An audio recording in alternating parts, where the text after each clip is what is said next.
All right, guys, welcome. Here we are, Wednesday night edition. A little different setting tonight, Dawg Talk Live. I'm Rusty Mansell. I am live tonight. I am here in Athens at Hotel Indigo, and I'm in the back of the bar. They got me I'm in timeout so far, but I'm here at Hotel Indigo. It's sold out tonight. Crazy already, the amount of people in town for this weekend. Listen, we'll say it again. Hotel Indigo in Athens is the place to be. Friday night, we will be here, myself and Jake Rowe. We will do a show Friday night, probably around about 7 p.m. I know a lot of people have asked.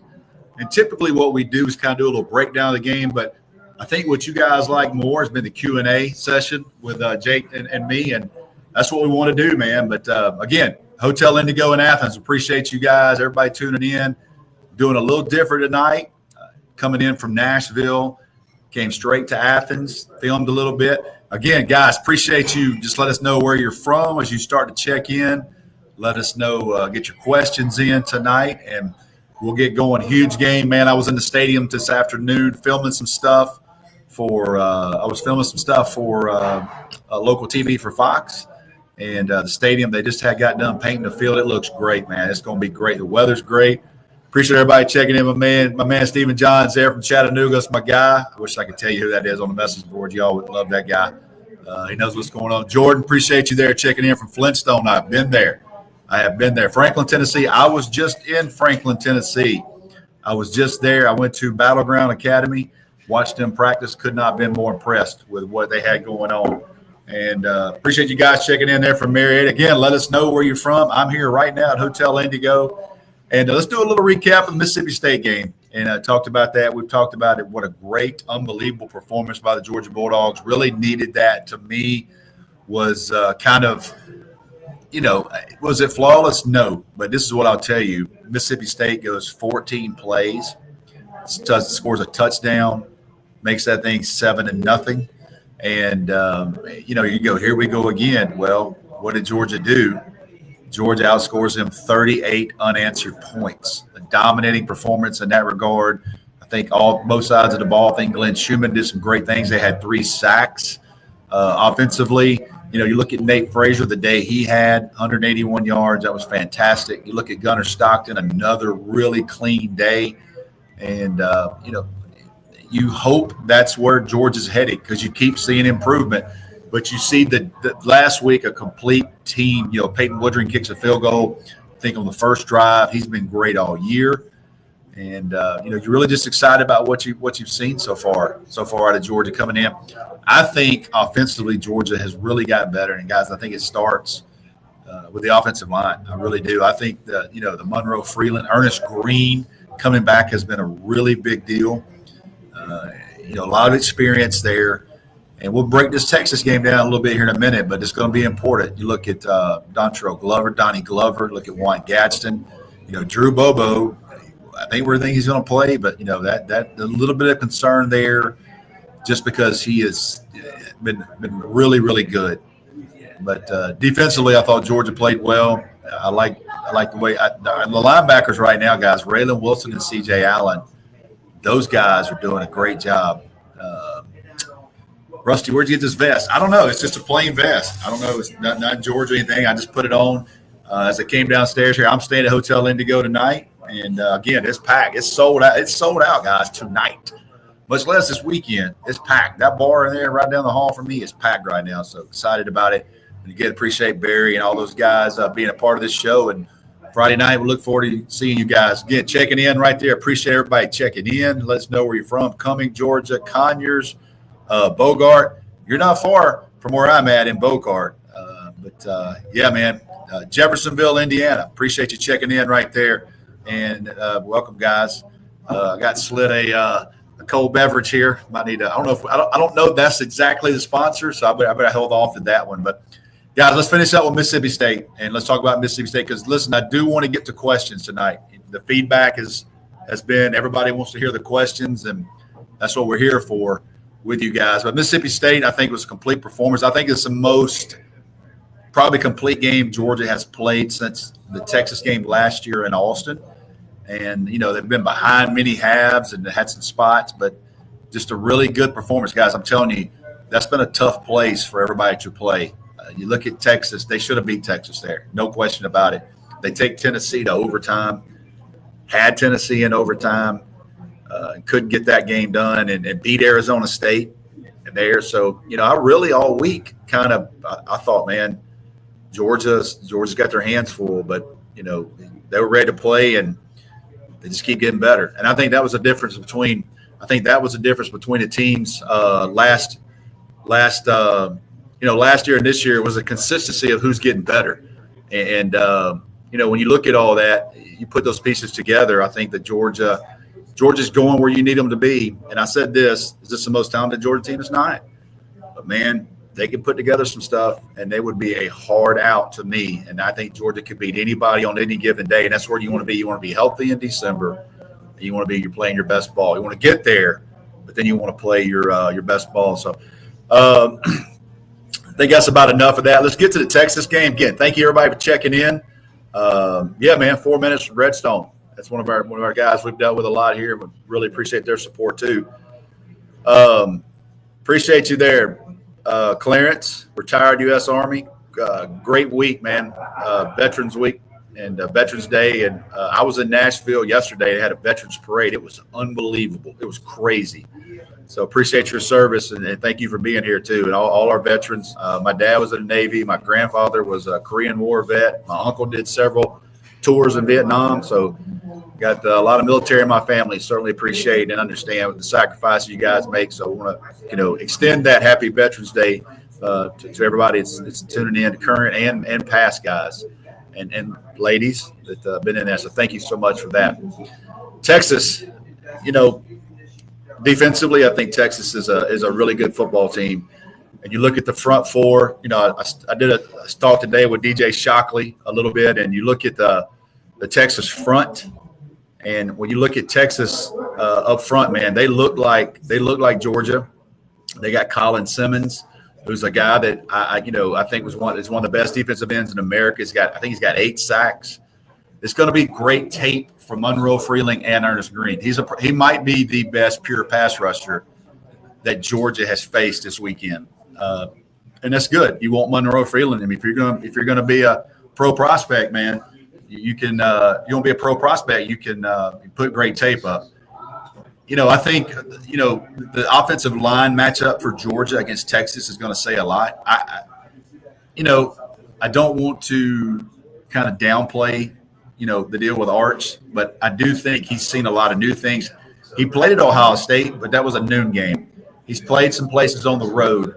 He hasn't played in Sanford Stadium, and we'll find out how he's going to react. I know there was some – I guess he called Ty Simpson, was asking him what it was like there and what he thought, and that's okay. He's doing his homework, but this is a different setting. This is a totally different setting. I think it's a totally different football team right now with Georgia, and I think the stadium – I think Sanford Stadium is going to be elite, Saturday night, and – I think they can get to Arch some. I think when he's been pressured, this guy, listen, he's got all the arm talent in the world. He's athletic. But I think when you've got him a little bit rattled is when he's had those 6 or 7. I think he's had 6 interceptions, a couple of fumbles. If you let him get comfortable back there, that's where he'll hurt you. Ryan Wingo is a wide receiver that you got to be real careful of. That's a guy that can hurt. Their run game's pretty good, but I think Georgia, the key to me for defensively is getting after Arch Manning and getting him unsettled. He's playing a lot of games, but this will be an even bigger test for him. We'll see where he goes with that. Appreciate all you guys checking in right here, and we'll get some questions here in just a minute. But yeah, you look at the stadium there. I was in there today. You look at Zayden Walker right there. There's a kid that we talked about. If you're a member on DawgsHQ, I told you that Zayden Walker was really close to playing. And this guy played last week. He was the number 1 linebacker in America. But you see him coming off the edge because that's what he played in high school. I think it's going to be an in-the-backs linebacker. But I think, I don't want to put the Jalen Walker on him, but he's got that similar skill set. You see how long he is? I mean, that's a true freshman, guys.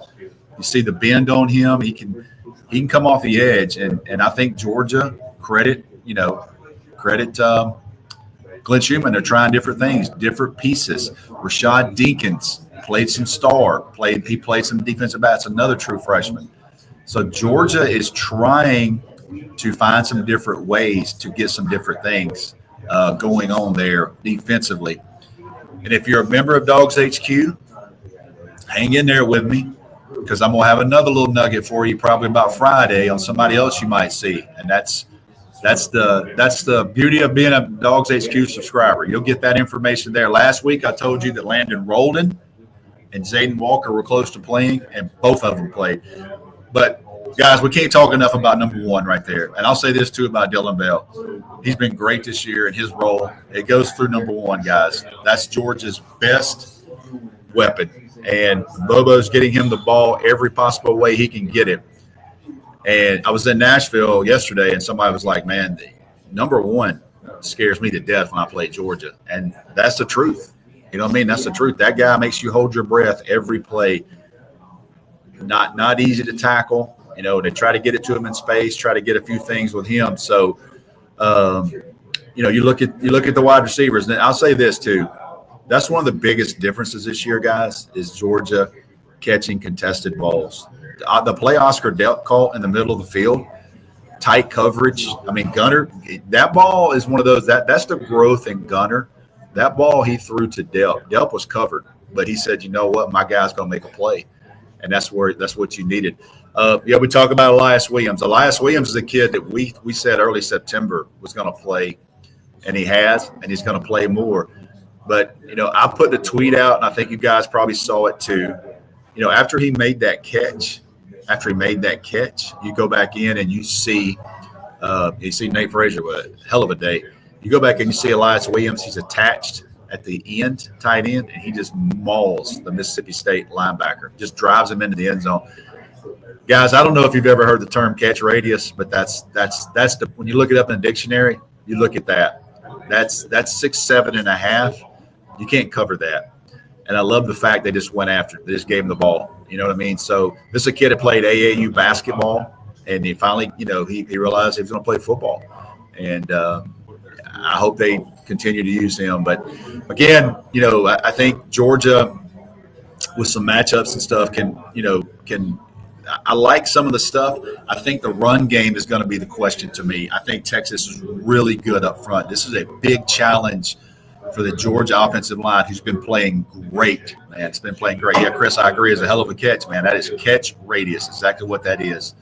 And just didn't get that last year. I mean, that's helping your quarterback out because he trusts that you can get that done. That's water, by the way. So the one behind is not water, but I don't know if that's our sponsor right now, so I'll hold that back.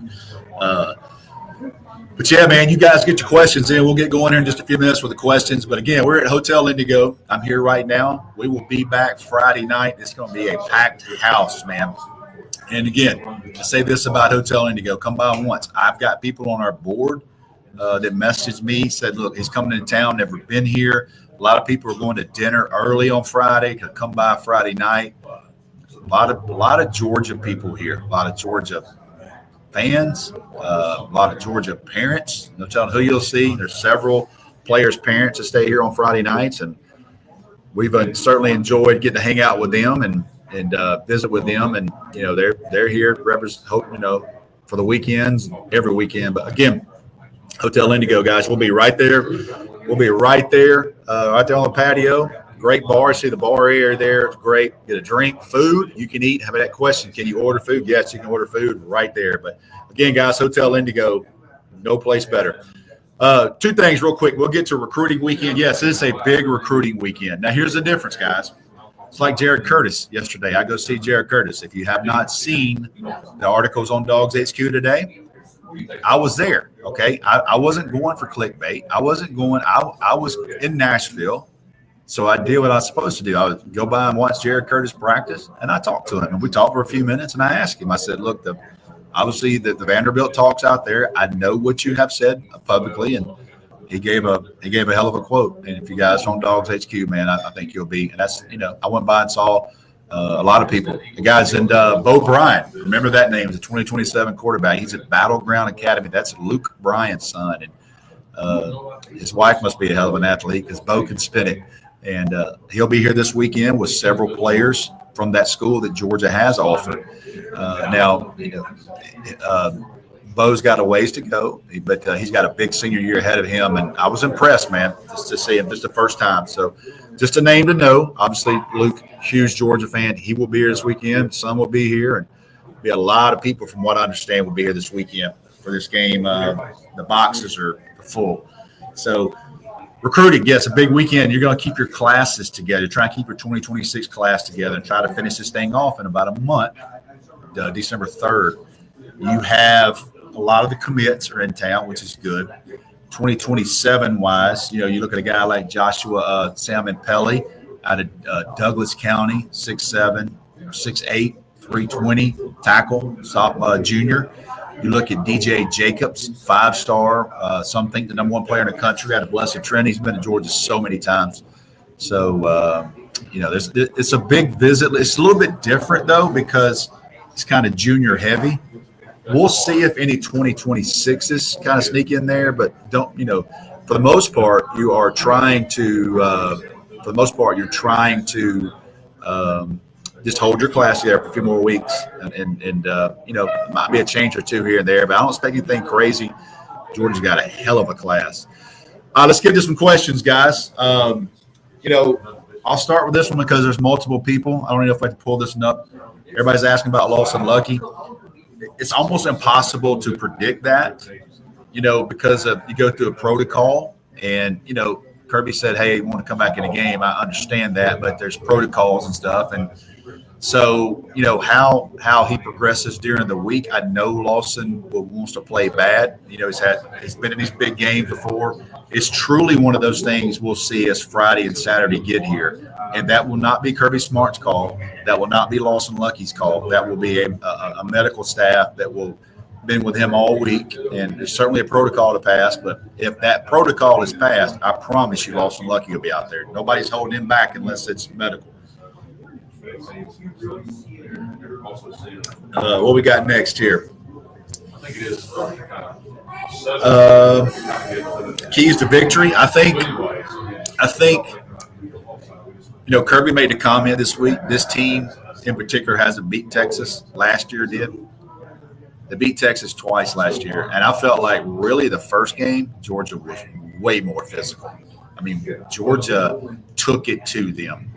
The second game was a little bit different package because they've struggled the first half, but Georgia did that a lot last year.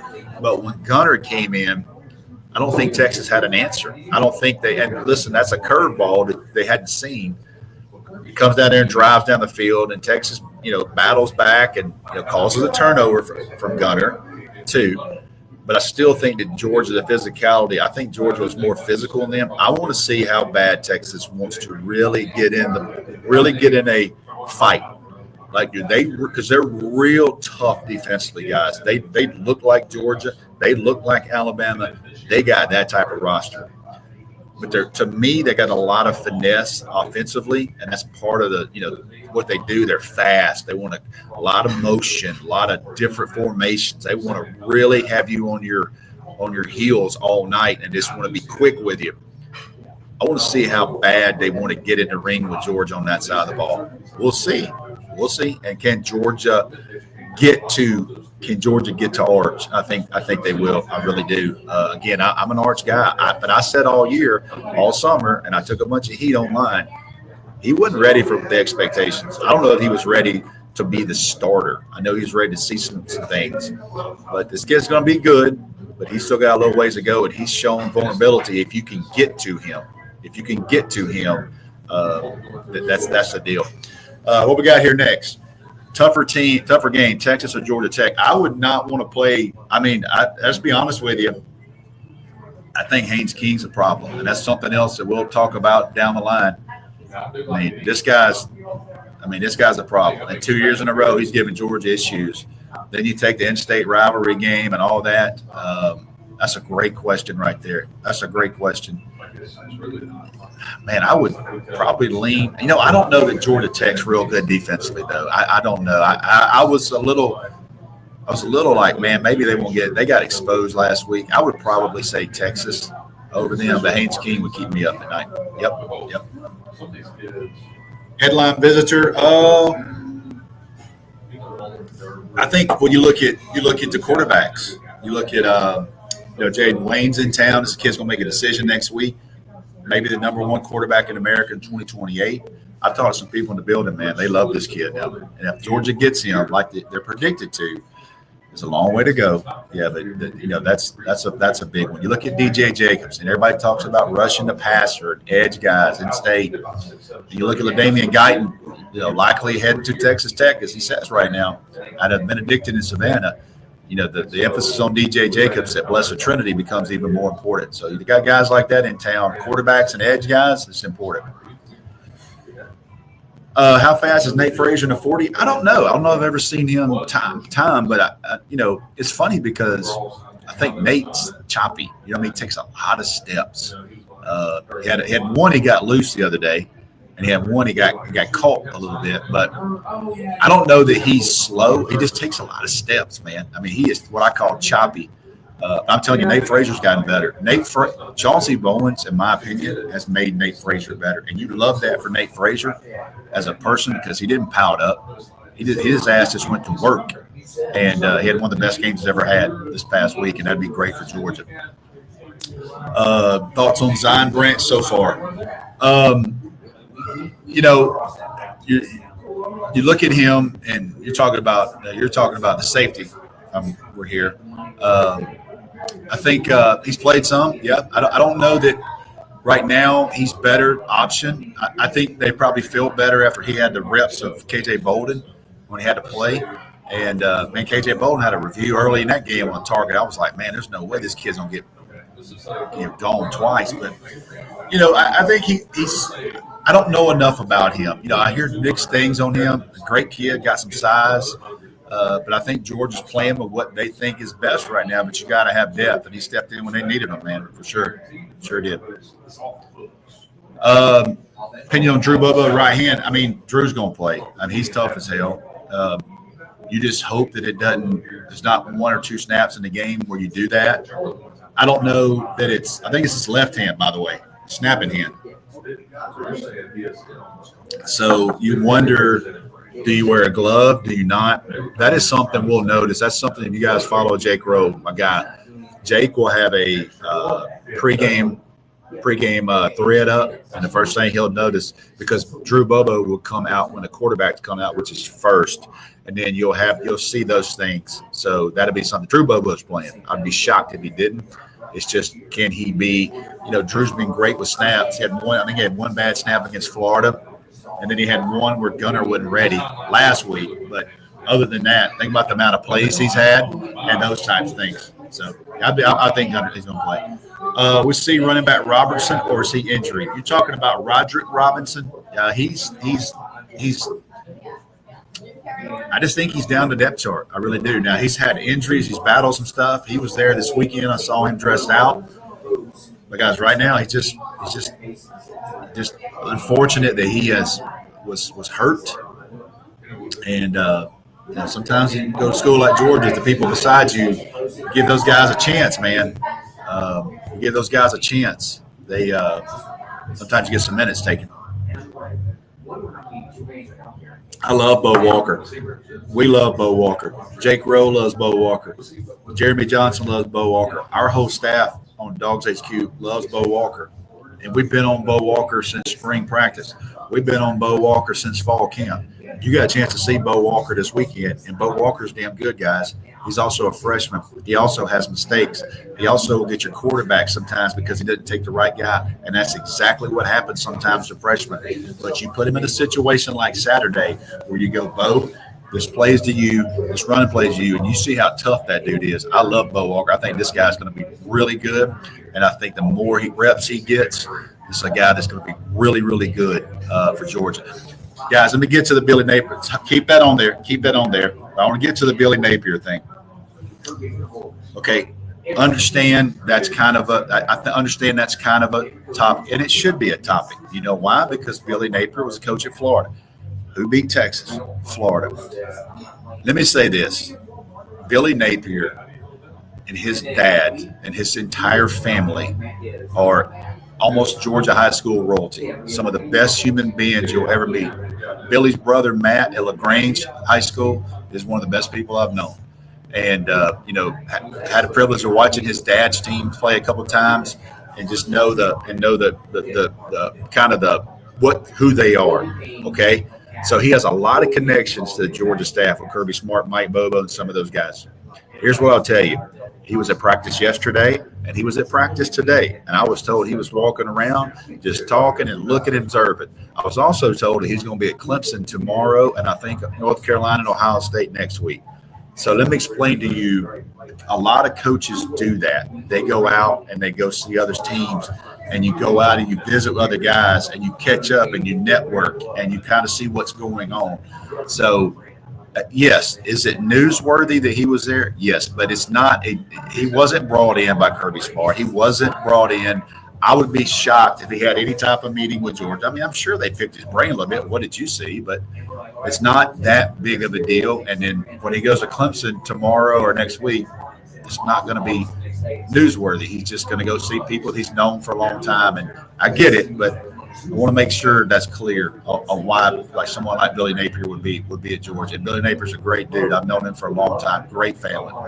What's your biggest factor to win the game on Saturday? To me, is being able for Georgia to run the football, to be able to run the football. Because I'm telling you now, Texas is strong up front, guys. This is a strong group. They are big up front. That's their strength to me. I think losing some of the guys they lost to the NFL on the back end, if Georgia can protect Gunner, they can get some shots. But I think if the offensive line's got their hands full, it's going to be a great matchup. On the other side of it, I think getting to Arch, because he will turn that thing over now, and he'll throw it. He'll take some chances, and sometimes he looks a little bit rattled. And listen, this is one of those games, man, where the crowd can affect it, and I certainly think it's going to be. I certainly think it's going to be one of those types of games. What else we got here? Kansas City checking in, man. How about that? Why don't Georgia utilize their tight ends more? They have been lately. They block, do those things. I think Kirby said a couple of weeks ago when they really weren't getting any targets, I think Kirby said publicly that those guys have been tagged, which means the play is designed for them, but it just didn't work out that way. Gunner went a different way. They checked the play, checked here, checked there. Lawson Lucky, Elias Williams, Oscar Dell, Jaden Riddell is a guy. If you watch number 23, he's really blocking a lot right now. It's a big kid. It's a 6'4", 245-pound kid, really thick guy. He's doing a lot of blocking too. So just because he's not in the stat sheet doesn't mean 23 is not kind of doing his job. Georgia plays with a lot of tight ends, and I think when Kobe Young went down, Zach Branch, I think Dylan Bale got a few more targets, and then I think the tight ends are guys that got a few more targets. What's the one thing Georgia should be ready for this week? Trick plays, Sarks. I bet Kirby is. I can't even imagine them. Sark will pull a trick play this weekend. I guarantee you. You just don't want to give up an easy 7. You know what I mean? You just listen. The guy's a hell of an offensive coach now. I'm telling you, and everybody knows that. But I would be shocked if they don't run at least one trick play. You've got to be ready. You got to be ready every single play for something, because he'll do it to you. And see, I think you've asked already. There'll be some special packages for Branch on Saturday. They got multiple things obviously they've done a lot with him. I do think they got a couple more things that they can use with him.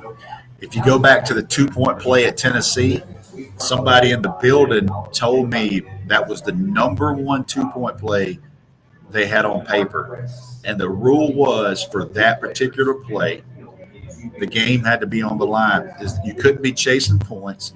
You couldn't try to tie the game. You had to the game had to be on the line. You had to take the lead on that play.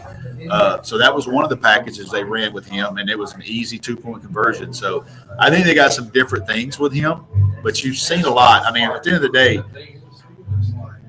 it's like my old high school coach said, just because you know what's coming don't mean you can stop it. Yes, they're going to have the screen game with Zachariah Branch. Yes, it causes people to lose focus, and then you slip Noah Thomas in for a touchdown against Florida like they did. Mississippi State, some of those things. So Zachariah Branch is a guy that he's one of the best players Georgia's had. Electric out there at wide receiver. Just enjoy it, guys, while he's there. Yep. So biggest improvement, O-line or wide receiver? O-line to me. I think Jake Rowe would probably agree. The guys, and listen, we've had some people take some shots at Ernest Green.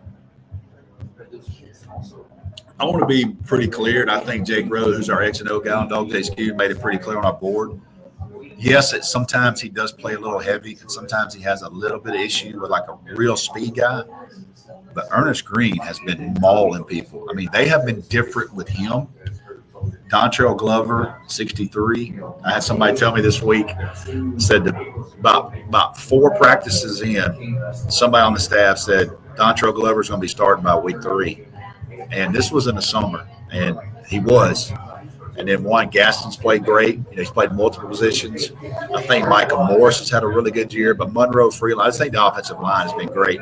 It's unfortunate that Kobe Young got hurt because I do think the wide receiver group has been really good. So let's get a few more questions in here, guys. Let's get about another 4 or 5 minutes. How you evaluate the matchup between Georgia's receivers and Texas? I like Georgia's receivers here. I do. I think the O-line, D-line is going to be the key. The O-line, D-line, I think Texas is really strong up front. I think they lost 2.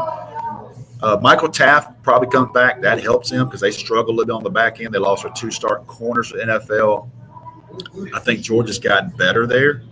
If Georgia can protect, if they can protect Gunner, they're going to get some explosive plays. I'm confident in that.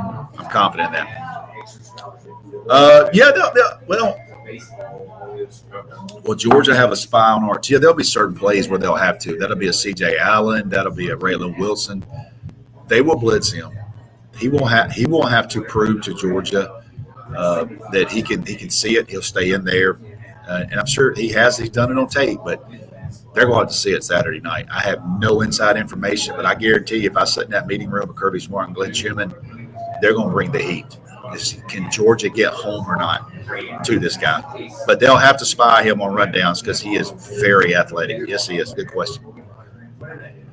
I see Texas front 7 rated best in SEC and just edged out Georgia, but their secondary is young and not as good as the front 7. What do you see Georgia's offensive plans? Kind of the same thing, guys. You just got to be able to give Gunner time to me. If you give Gunner time, listen, I've said this too now. I think Gunner has –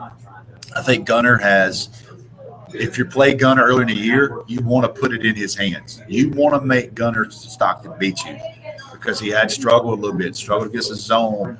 He looked timid a little bit. 4 or 5 games later, now you're like, we can't let Gunner Stockton beat us. He beat Ole Miss, hell of a game. Pretty good game against Florida. Come back, Mississippi State has another really good game. Missed maybe one throw in that game. But Gunner is growing up in front of your eyes, and I said it's important. He keeps stacking games, guys. It'll be really good. That's a good question. Let me. How do you feel in Georgia's position with Elijah Littlejohn? Let me double check on that. If you're a subscriber over there on DawgsHQ, I'll get you an answer with some of that things. Good question. Let's get about 3 more here, guys. I got a question here. You can leave that one on there. But did you learn your tape breakdown from Lynn Honeycutt? I did not, because I tried to keep my eyes closed and just hope that my head coach didn't call my name out on the old VHS tape. So no, but certainly enjoyed playing for Coach Honeycutt. He is a former University of Georgia captain, all SEC tight end. By the way, my offensive line coach, Randy Johnson, will be honored at the SEC championship. He's going to be one of the SEC legends. Love Coach Johnson. Means the world to me. He was an All-American in Georgia, went to Pepperell High School. So I had two former Georgia Bulldog captains as high school coaches. So that was an honor for me. Will teams just go NIL, continue paying large NIL rev share? You can't go. Well, it's where do you want to go? It's where do you want to go? Texas Tech obviously is going one direction. You take a school like Ole Miss, they're real portal heavy. Kirby's had a mixture of that, and nobody really knows how that's going to work yet. I mean, Georgia is still predominantly high school, and I think that's the way to go. And you mix in those guys from the portal.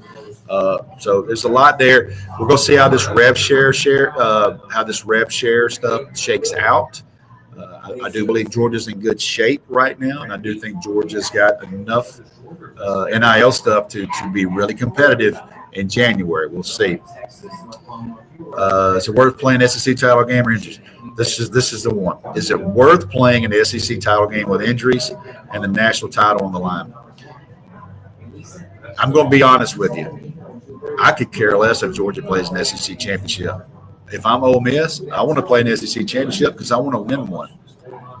If Georgia won the SEC championship last year, they lost their starting quarterback, and then they lost the next game. When you go back and you think about last year, it was a great win, and you never take championships away. But you think about the Notre Dame game and losing that game, and you think about not winning a national championship. To me, I would not have a problem if Georgia finishes out 11-1, and they get a bye week, an extra bye week, and they got a home game on December 20th because everybody that had a bye week last year lost. Let's go two more guys. And listen, man, appreciate everybody being here. Listen, we'll be back here now Friday night. Me and my guy Jake Rowe will be right here in Hotel Indigo. Give me two more questions if we got them. Rusty, which recruit do you think UGA can move the needle the most this weekend for 2027? I think this Joshua Salmonpelli is a big visit. This is one we're watching. Who else is in town? Cooper Witten, son of Jason Witten. This is a guy from Texas. You remember the big Dallas Cowboy? Also, his dad played at Tennessee. His son's a middle linebacker for the Texas area. I'm telling you, Georgia's in pretty good shape right there. I know there's some Tennessee connections, but I'm telling you, Cooper Witten's a kid in the 2027 class that Glenn Schumann really, really likes. Who will lead the Dogs in sacks Saturday? To me, based off history, he's probably an inside linebacker. Maybe C.J. Allen, maybe Raylan Wilson. That's been their MO. Smile Monday used to have a bunch of sacks. Nakobe Dean used to have a bunch of sacks. He would slide Jalen Walker out. Just spread it out if you have to, guys. Just get pressure on this guy, and let's see if you can rattle him. Let's see how much Arch Manning wants on the Sanford Stadium. Because listen, this guy's talented. I'm telling you, he's talented. But he's still seeing some stuff he's never seen. And Saturday night is going to be, to me, the biggest test he's faced because that was so early in the year playing Ohio State. This is going to be different, guys, under the lights. Man. All right, guys, let's go wrap it up here tonight. It's Dawg Talk Live with Rusty Mansell from Hotel Indigo. I got the people right here starting to bring some beverages. I got a few former Georgia Bulldog players that just rolled up, and they're going to make me have a few, I'm sure. But we'll be back here Friday night, guys, Hotel Indigo. Come by and see me and Jake Rowe. It's going to be great. We'll be here early. I know a lot of people are coming into town. This place will be rocking, man. Thank you guys so much. Again, everybody, thank you so much. I will not get drunk, but I will be loud in here. But yeah, man, enjoy it. Everybody have a great time Saturday. We got a lot of stuff before then. One of my favorite things, if you're not a DawgsHQ subscriber, guys, you can go over there. We've got a flash sale going on right now. Just sign up for a week. That's all we ask. Go sign up for a week and look at Jake Rowe's story every Friday. We're talking about emptying a notebook. It is worth $5. I promise you. To whatever it costs, $7 to join right now. Go out and do that. I promise you. We got a bunch of content. You guys are going to love it. And appreciate you guys. Thank you guys. And always, if you're consuming this later on, still let me know where you are because I always go back in and read the comments. I love to see where you guys are catching this from. But that's going to do it from Hotel Indigo.